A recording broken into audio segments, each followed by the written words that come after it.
Salve, salve galera, eu sou Leonardo Leão, estou aqui mais uma vez no canal Cenas do Subsolo. Hoje eu vou finalizar a série de discos aniversariantes em décadas fechadas. O canal começou com os discos que completam 50 anos, agora em 2022, ou seja, os discos de 1972. Depois eu fiz vídeos sobre os discos de 1982, 1992, 2002, mas para listar discos lançados há 10 anos que eu ainda acho legal, eu tive dificuldade. Primeiro eu fiquei pensando, será que em 2012 não teve tanta coisa legal? Será que 10 anos é pouco tempo para um distanciamento histórico, para poder analisar os discos com a frieza já do olhar de hoje em dia? Aí eu lembrei que 2012 foi o ano em que nasceu minha filha.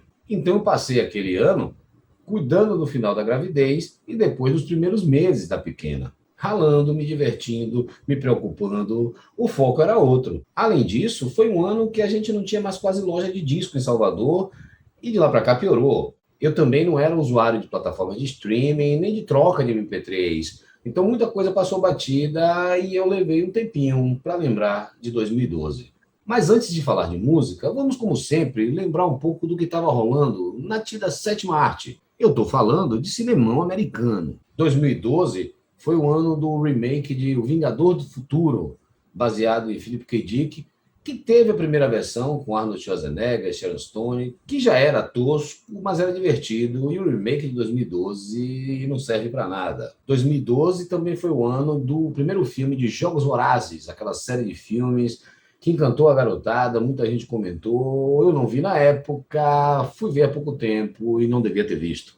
Há 10 anos saíram também o primeiro filme da trilogia do Hobbit, de Peter Jackson, baseado em Tolkien, no universo Tolkien, e Prometheus, um filme de ficção científica que é uma história que se passa antes do Oitavo Passageiro, o primeiro filme da série Alien. Mas foram filmes, com perdão do trocadilho, que prometeram mais do que entregaram. Para quem gosta de super-herói, 2012 foi o ano de Batman. O Cavaleiro das Trevas ressurge, retorna, volta, que é o terceiro filme dirigido por Christopher Nolan e que tem Christian Bale fazendo o papel de Bruce Wayne, Batman.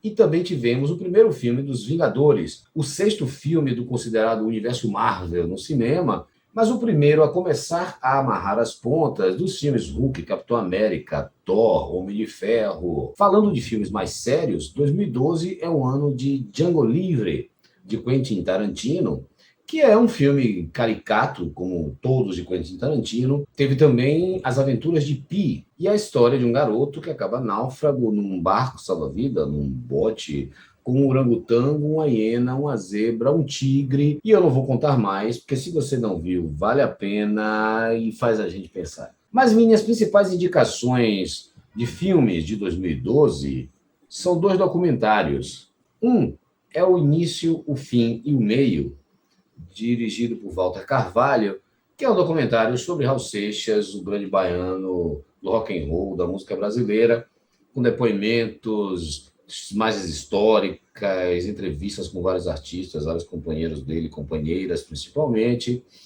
Sensacional. Felizmente, o sobrinho de Tim Maia não gosta. O outro é um documentário dirigido por Marcelo Machado, que se chama apenas Tropicália. Você não está entendendo nada. Que é fundamental para quem quer conhecer um pouco da história da música brasileira, do rock and roll com MPB, do som regional antenado no mundo. Vamos então agora falar de música. Relembrando os discos de 10 anos atrás, 2012 é meio que um agouro para algumas bandas clássicas e algumas bandas tradicionais de peso. O Van Halen, ou como a gente chama aqui, Van Halen, lançou A Different Kind of Truth, que é o disco da volta de David Lee Roth. David Lee Roth tinha saído da banda, primeiro vocalista, entrou Sammy Hagar. Ele chegou a voltar para a banda um tempo depois, lançou só 2 músicas, saiu.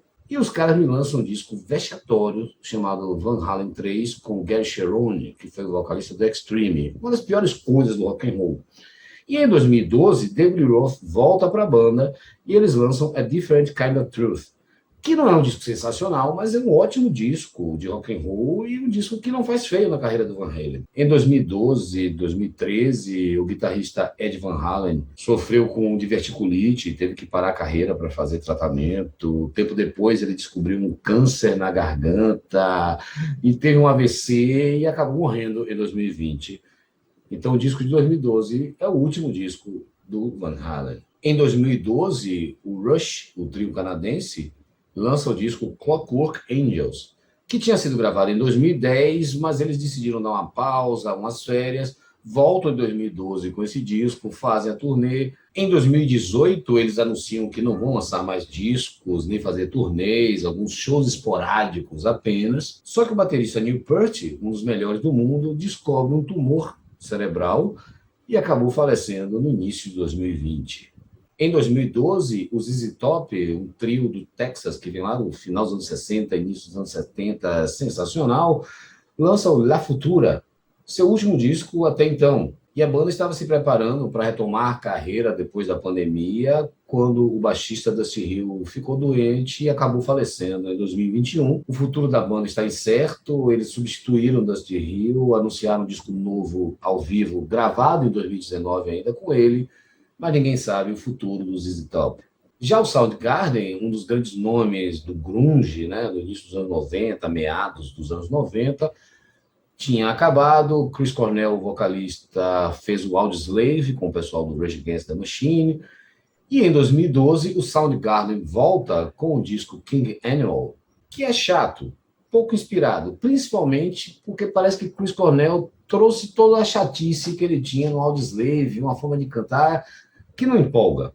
Apesar da volta do Soundgarden, o vocalista lançou mais um disco solo em 2015 e em 2017 ele acabou cometendo suicídio e a banda acabou. Outra banda clássica que lançou seu último disco em 2012 foi o Kiss. Em 2012 eles lançaram Monster, que é um disco em que eles dão um passo atrás e recuperam um pouco a sonoridade dos anos 70. No caso do Kiss, ninguém morreu depois do disco. Na história da banda, o baterista Eric Carr morreu há muito tempo e o guitarrista Mark St. John, que só gravou um disco, faleceu em 2007, eu acho, mas já estava fora da banda. Até então, esse é o último disco do Kiss. Eles anunciaram a turnê da despedida, mas falando do Kiss, a gente nunca sabe o que vem pela frente e eles podem mudar todos os planos e lançar disco novo. Só o tempo e o bolso dos caras dirão.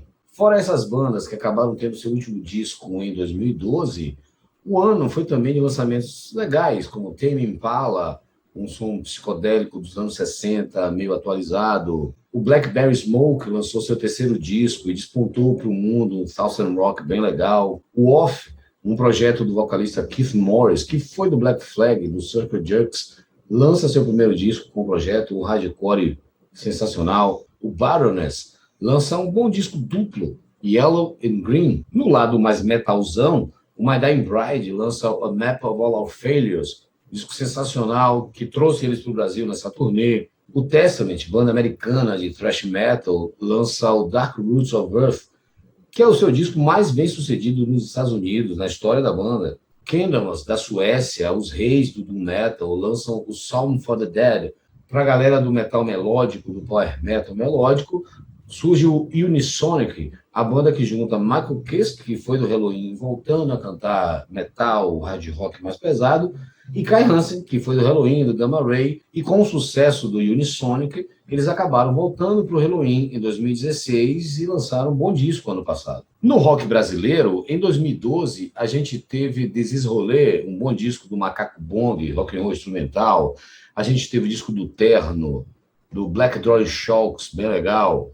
El Effecto. Aqui na Bahia, o Cascadura lançou Aleluia, seu último disco, que seria bem melhor se fosse um disco mais curto. São 22 faixas, dariam 10, 12 faixas sensacionais. Vivendo do Ócio lança seu segundo disco, O Pensamento é um Imã, que vale pelo menos por nostalgia, uma das melhores músicas dos últimos anos no Brasil, que tem um clipe sensacional. Eu só queria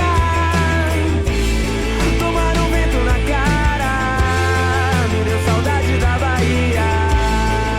No metal brasileiro, dois grandes vocalistas que infelizmente já faleceram lançaram discos. André Matos, que foi do Viper, do Angra, do Xamã, lança seu último disco na carreira solo, The Turn of the Lights, e acabou falecendo em 2019. E Mário Linhares, grande vocalista de Brasília, lança um disco com o projeto Harlequin, que ele fez enquanto o Dark Avenger, sua banda principal, estava meio parada. O Dark Avenger voltou, lançou mais 2 discos e, infelizmente, Mário morreu em 2017. No metal baiano, a banda Behavior lança seu primeiro disco em death metal de primeira e o Headhunter DC lançou um ótimo disco que a gente fala daqui a pouco. Saindo do rock e do metal, em 2012, a MPB lançou coisas interessantes.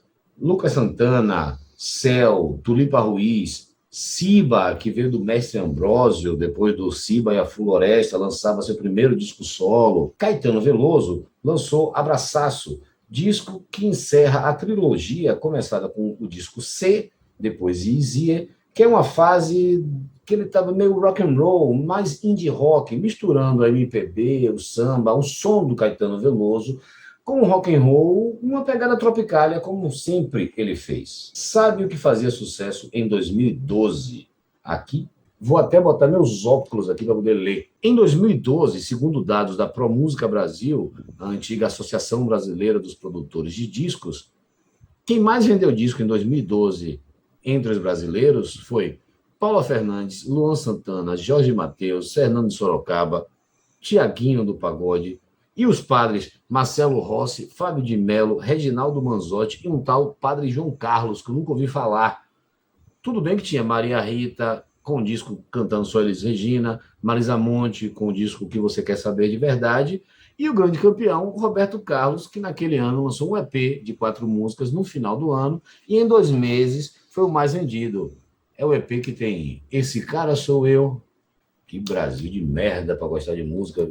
Mas vamos aos lançamentos de 2012 que mais merecem destaque, na minha opinião. A gente começa com Graveyard, uma banda da Suécia que em 2012 lançou seu terceiro disco, Lights Out. É um som revival sem parecer datado. É um stoner rock, rock and roll, hard rock, psycho, rock psicodélico, com um pé no passado, mas uma sonoridade mais moderna. É um som típico da Suécia e, para quem conhece aquele cenário, parece um Helicopters mais sujo, mais podrão.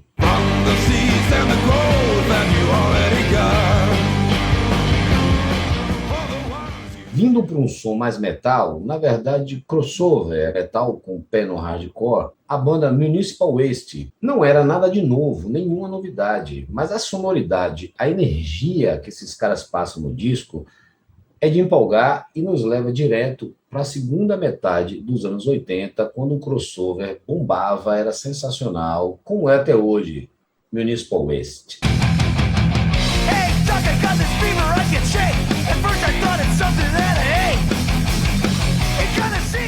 De novo na pegada retrô, Rival Sons, com o disco Head Down. É uma banda quase hippie na sonoridade, porque na postura eu sempre achei os caras meio comerciais demais, mas as músicas são muito boas.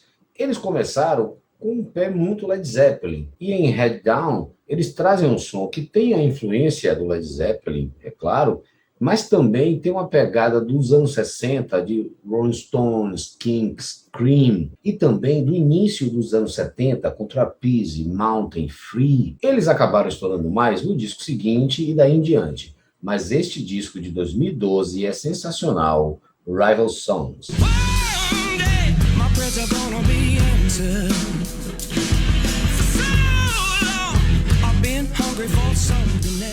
Vamos voltar para o Brasil agora, com a banda Super Cordas. Foi uma banda do Rio de Janeiro, que infelizmente acabou, e em 2012 lançou um disco muito legal chamado A Mágica Deriva dos Elefantes. E o som da banda era tão psicodélico e singelo quanto o nome do disco. Citando referências, o som é meio rock 60 da Inglaterra, um lado psicodélico, meio Pink Floyd da época Syd Barrett, misturada com Mutantes, Raul Seixas e Ave Sangria, já dos anos 70, uma grande banda de Pernambuco. Olha, já é madrugada e te deitas macia bem longe de mim. Continuando no Brasil, vamos agora de death metal. O destaque é a banda Headhunter DC, Headhunter Death Cult, o culto da morte, uma banda de Salvador, Bahia, surgida em 1987, 35 anos atrás. Eu tive a satisfação de ver o primeiro show do Headhunter e de ter visto quase todos em Salvador desde 1987. Apesar desses 35 anos, os caras só lançaram 5 discos de estúdio, de músicas inéditas. Lógico que se trata de uma banda underground, fazendo um som que não é dos mais ouvidos no Brasil, na Bahia.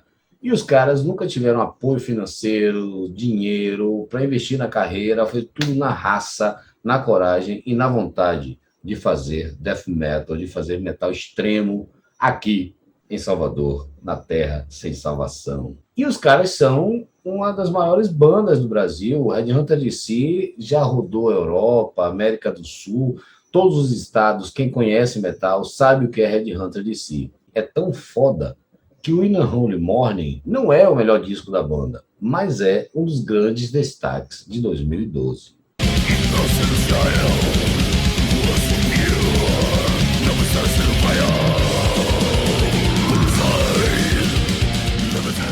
Chegando quase no fim da lista, vamos com Alceste, uma banda da França que canta em francês.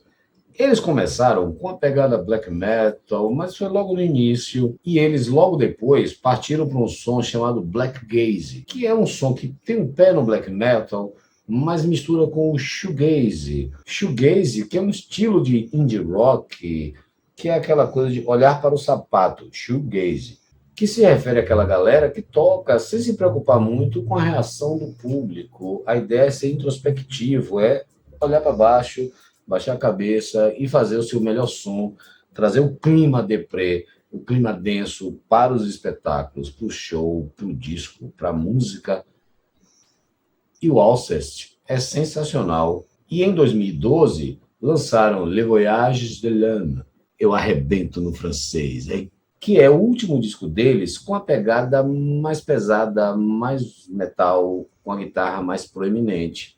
Depois eles partiram para um post-rock, uma coisa mais melancólica e limpinha, que é muito bom. Mas esse disco de 2012, Le Voyages de l'Âme, sensacional, Alceste.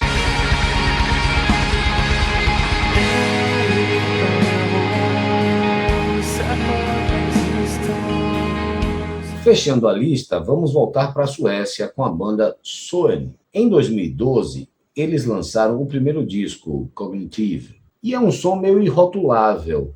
É uma coisa progressivo, rock progressivo, metal progressivo, mas sem parecer nem o prog metal, nem o rock progressivo dos anos 70. Na verdade, é progressivo pelo clima, pelos temas mais longos, mais trabalhados e a mistura de vários elementos. Apesar de ser uma banda formada por músicos que vieram de bandas de death metal, black, thrash, de um cenário mais pesado, eles chegaram a uma sonoridade muito linda, muito melancólica, muito bem trabalhada, para todos os gostos. O líder, Martin Lopes, que é sueco, mas de família uruguaia, daí o nome Martin Lopes, foi de bandas como Amon Amarth, do Opeth, na melhor fase do Opeth. O baixista do início, e neste disco, era Steve DiGiorgio, que passou pelo Death, pelo Sadus, pelo Testament. São músicos sensacionais do som mais extremo que partiram para fazer um som mais delicado e denso e sensacional. Soen.